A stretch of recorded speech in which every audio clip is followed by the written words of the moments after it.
Hi guys, this is me ulit, Shakadal, and for today's video ay mamimitas po tayo nito. Ano po ang tawag nito sa inyo mga kasyaka?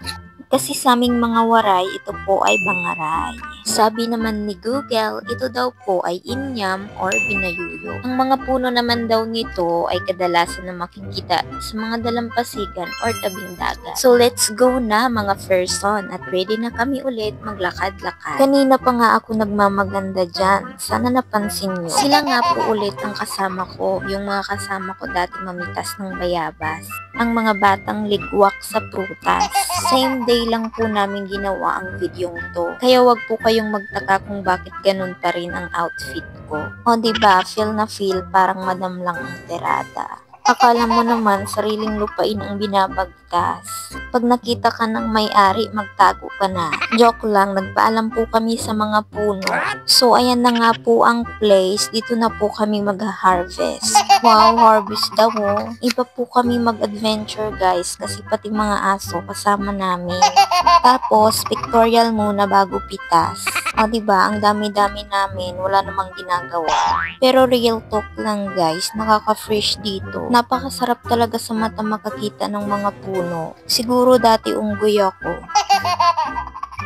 So eto na nga po yung puno. Syempre kasama na din yung dahon. Anong ine-expect mo? Puno lang.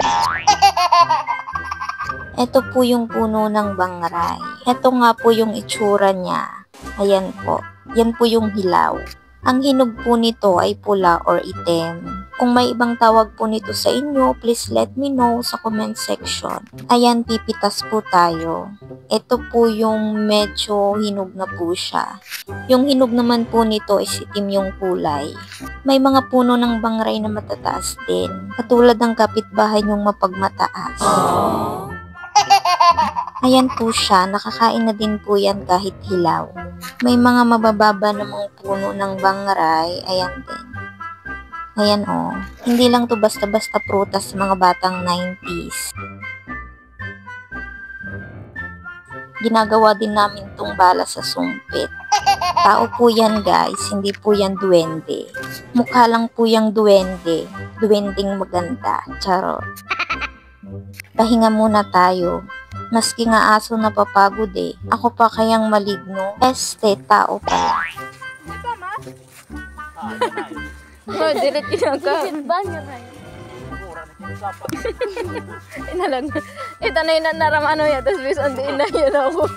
Basta sugan yung malido. So, pauwi na po kami dyan guys. Ayan, tignan nyo. Sarap na sarap. Katabi ko nga po yung kauri ko. Bali po sa gabi, nahahati po yung katawan niyan. Joke lang guys. Asim pala ng bangray. Kasing asim ng pagmumukha ko. May naiwan pa pong duwende sa likod. Ayun oh. So hanggang dito na lang po tayo. Thank you.